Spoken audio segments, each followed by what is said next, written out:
expressão economia verde não é mais um modismo, é o veículo necessário para que o desenvolvimento sustentável realmente ocorra.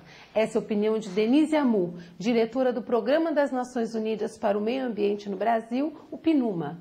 Nessa entrevista exclusiva para a TV Meio Ambiente, Denise fala ainda sobre o relatório do PNUMA, que identifica os setores da sociedade que podem induzir a criação de empregos verdes, e sobre o amadurecimento da sociedade para as questões socioambientais nos últimos 20 anos. Bom proveito! É o veículo necessário para o desenvolvimento sustentável. Eu estou em Brasília, na sede da ONU, no Brasil, conversando com Denise Amu.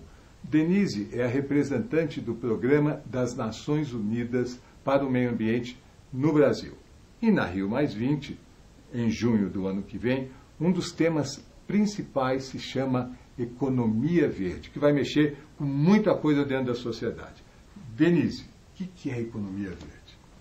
Bom, isso é um termo que está sendo, vamos dizer, utilizado nos últimos anos e agora, como foi escolhido como um dos temas principais para ser discutido na conferência de junho próximo, que nós estamos chamando da Rio+20, né? 20 anos depois da Rio92, que foi um marco para a humanidade, as discussões todas sobre desenvolvimento sustentável, e que a gente espera que no Rio também a gente possa dar um passo importante, como foi em 92.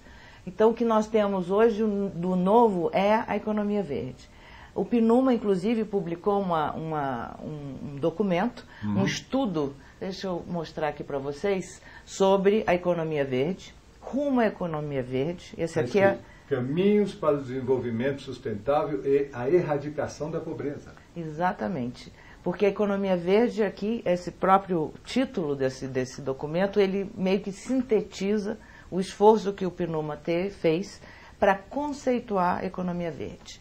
Isso não significa dizer que o PNUMA, em momento algum, ele teve a intenção de ser, vamos dizer, o dono do conceito.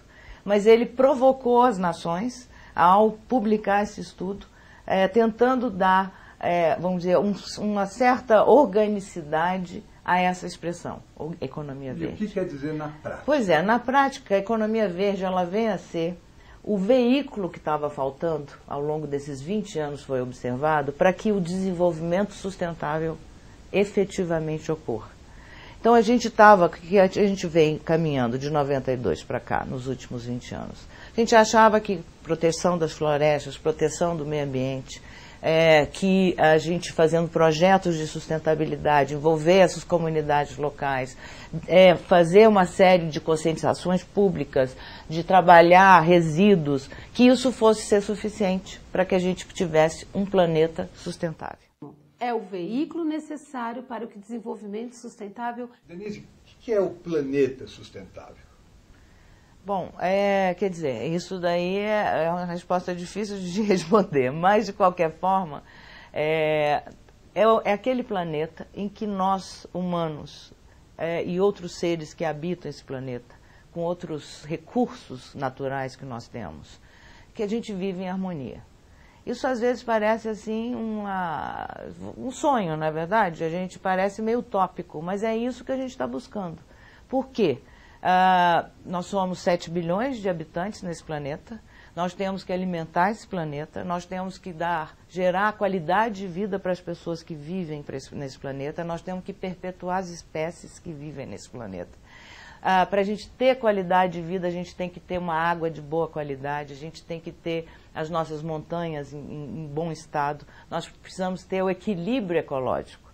Então, nós precisamos de alimentar todas as 7 bilhões de pessoas, né? De uma maneira justa, de uma maneira em que as pessoas se integrem com a natureza e de uma maneira que as pessoas sejam cidadãos íntegros, né? No seu potencial de realização como pessoa. Então, nós não estamos aqui falando que a natureza é preponderante sobre o homem.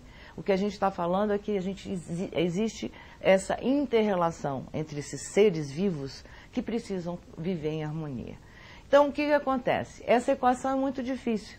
Isso é um sonho. Tanto é que, para alguns, sem o sonho, a pitada da poesia, como é que a gente vai trabalhar?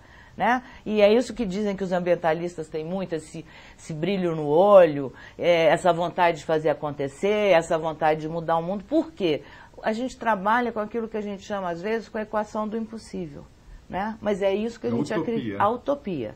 Só que é uma utopia baseada nos mercados globalizados, com os interesses políticos, com os regimes diferentes de estados, vamos dizer, de modos de viver, de estágios de desenvolvimento. Esse é o nosso planeta, um só.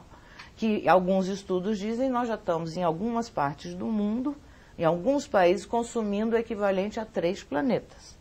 Para a produção daquilo exatamente, mas por exemplo, para consumir. Exatamente. Por exemplo, em outros lugares, como em alguns países mais pobres do mundo, nós estamos aquém de vários planetas. Eles podiam ficar, eles não consomem nem 0,1% do planeta, porque vivem em extrema pobreza. Estou falando para os ricos. Né? Então, o que a gente precisa agora? Equilibrar. Equilibrar significa compartilhar. Né? Significa você complementar. Nem todo mundo precisa produzir as mesmas coisas. Então, o que a economia verde veio? Ela veio para tentar trazer o elemento econômico do vamos ver, do não utópico, do mercado, das bolsas, do dinheiro para o meio ambiente. Porque nós sozinhos não estávamos conseguindo equacionar essa proposta de fazer o desenvolvimento sustentável acontecer. A economia precisa mudar para que o planeta permaneça. A economia precisa mudar porque em vários setores de negócios, se ela não mudar, o seu negócio vai desaparecer. E por isso se chama verde, quer dizer, é um modo de produção que vai estar preocupado em não emitir carbono, em não poluir. Seria isso? Exatamente. Mas ela é inclusiva, porque ela não só trata vamos dizer, do modo de produção, como você falou, mais sustentável, mas ela também é inclusiva no momento em que ela tem que gerar benefícios para a sociedade. Então não é o rico ficar mais rico, nem um empresário ter uma empresa que vai do 4º no ranking mundial para o 1º. Riqueza é importante também, ninguém está aqui fazendo nenhum voto de pobreza. O que nós estamos querendo é que ela traga e diminua essa diferença que existe no mundo entre aquelas pessoas absolutamente pobres e outros para trazerem para a qualidade de vida maior. Outra coisa da economia verde, ela cria empregos verdes. Então, ela oferece novas profissões ou possibilidades de empregos que eu e você, às vezes, a gente nem sabe quais serão. Porque são empregos que vão nascer. Né? Porque nós vamos criar uma nova, induzir, né? Porque não sou eu, nem a ONU, nem o governo, é a sociedade como um todo, que vai, os setores produtivos que vão fazer essa economia verde acontecer na prática. Né? Então, vão surgir empregos mais sustentáveis, e que as pessoas possam viver melhor, que elas ganhem um salário mais justo. Então, a gente está buscando mesmo provocar com esse estudo que o PNUMA fez.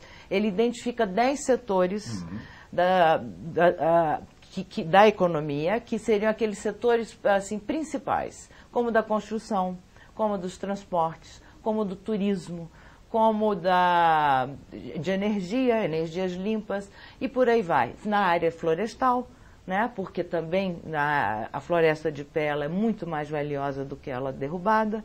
Então, e ela provoca alguns estudos e mostra que, do jeito que nós estamos, existem estudos econômicos que mostram que, do jeito que nós estamos, nós vamos, primeiro, e as pessoas não vão conseguir superar as diferenças de pobreza, de desigualdade que existem.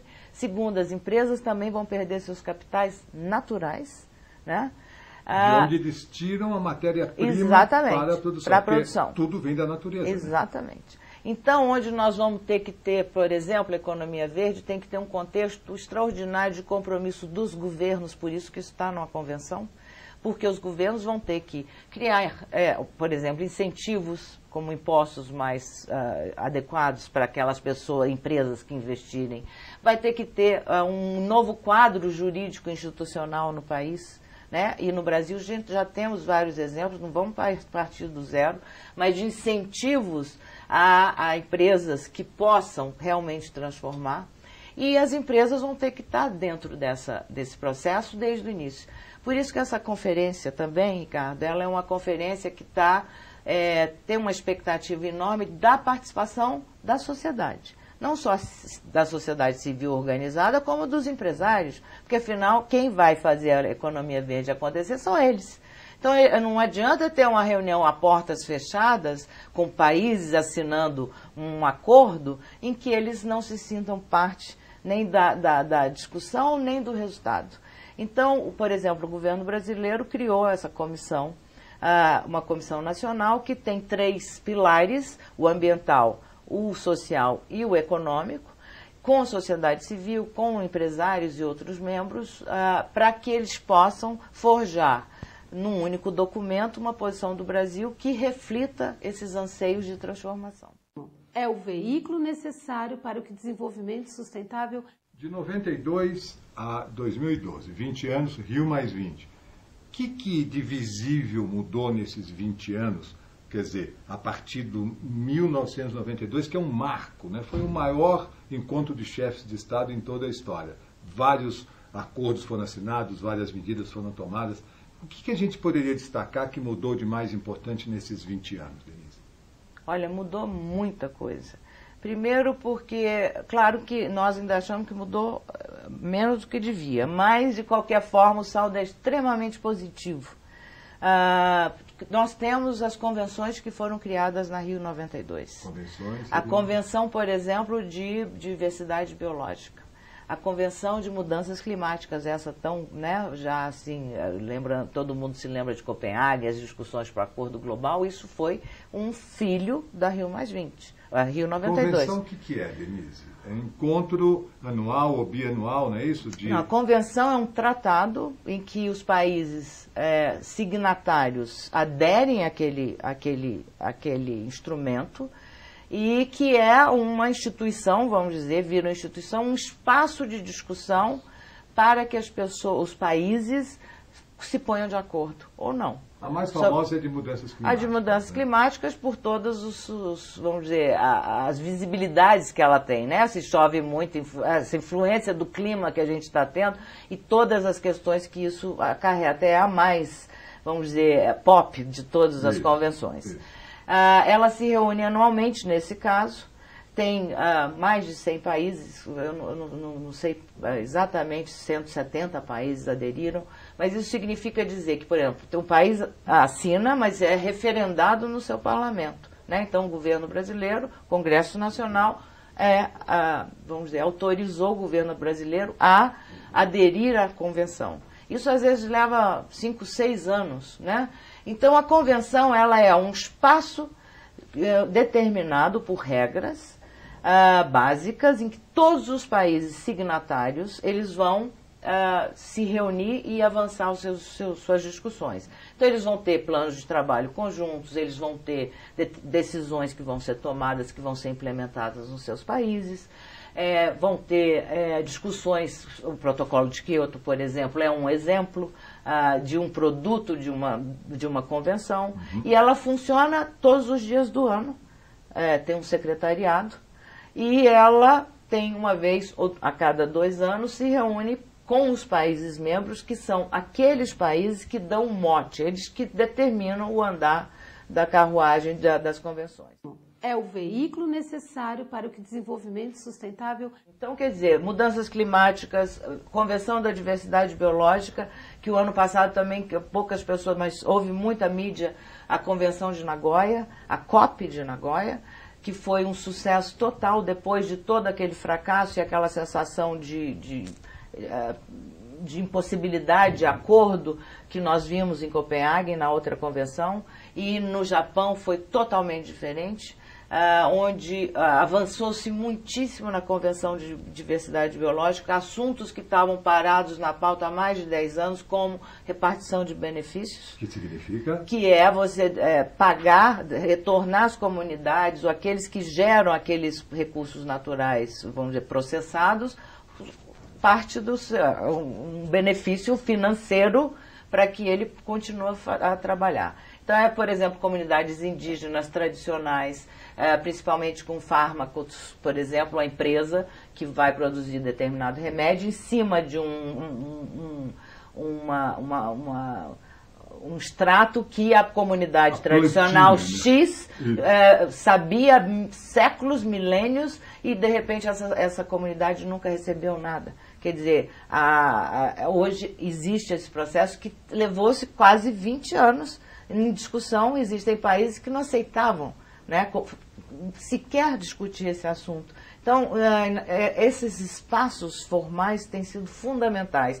Nós temos Habitat, que é outra convenção, nós temos a Agenda 21, que também foi um resultado importante da Rio 92, entre a Carta do Rio, entre tantos outros instrumentos formais e informais. A sociedade civil se fortaleceu muito, né? A gente viu o nascimento de uma série de organizações não governamentais que estão fortes e fortalecidas ao longo desses 20 anos. Nós vimos também, por exemplo, com base em todas essas discussões que estão na pauta, as empresas se engajarem muito mais, né? Eu acho que a economia verde ela não tinha nem espaço, nem teria quórum, vamos dizer, em 92 para a gente discutir, né? Então a gente está vendo que há um amadurecimento. É o veículo necessário para o desenvolvimento sustentável. A gente vê que ao longo dessa nova geração, que está com 15, 20 anos, já é outra geração.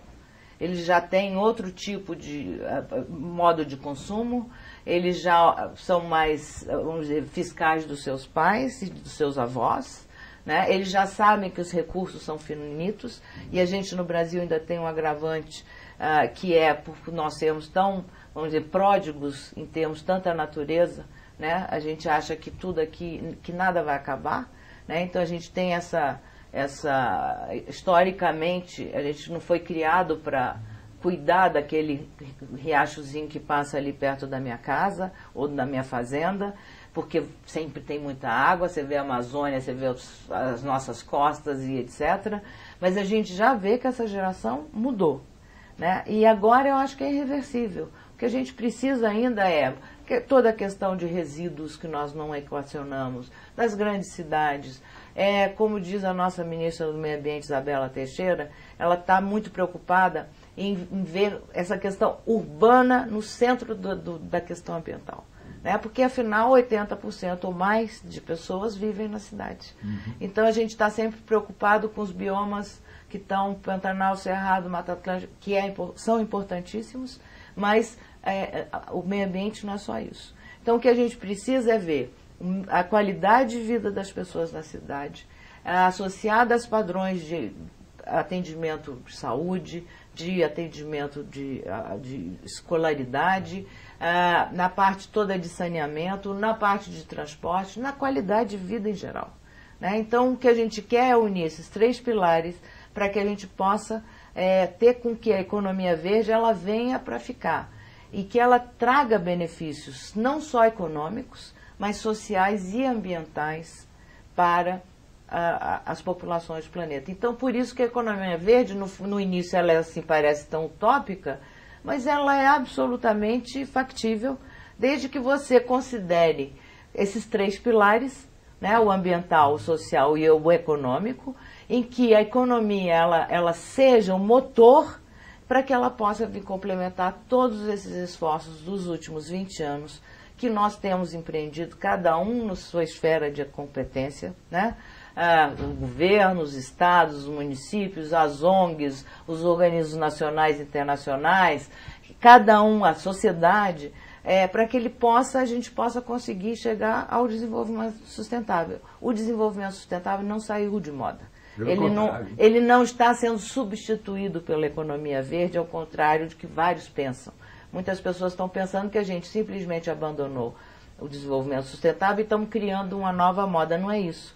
O que houve, só recapitulando, é que houve um excesso, ou melhor, era necessário um aprofundamento maior dos 3 pilares no ambiental, que precisava de ter todos esses instrumentos legais, jurídicos, para que ele pudesse se impor e para que a gente possa agora ir transformando isso e ampliando esses outros, envolvendo esses outros pilares que são fundamentais para que a gente chegue ao desenvolvimento sustentável. É o veículo necessário para o que desenvolvimento sustentável... Vai haver uma última conferência preparatória, né, dias antes, uma semana antes da conferência propriamente dita.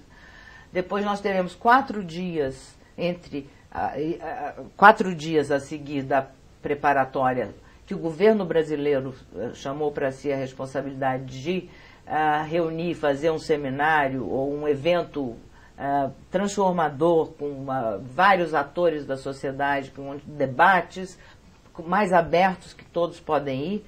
E, finalmente, os 3 dias da conferência, que são aqueles dias em que os chefes de Estado, esperamos, estejam no Brasil, em que a gente vai ter as discussões formais, em que os países membros, que eles se colocam e vão aprovar as determinações que estarão sobre a mesa.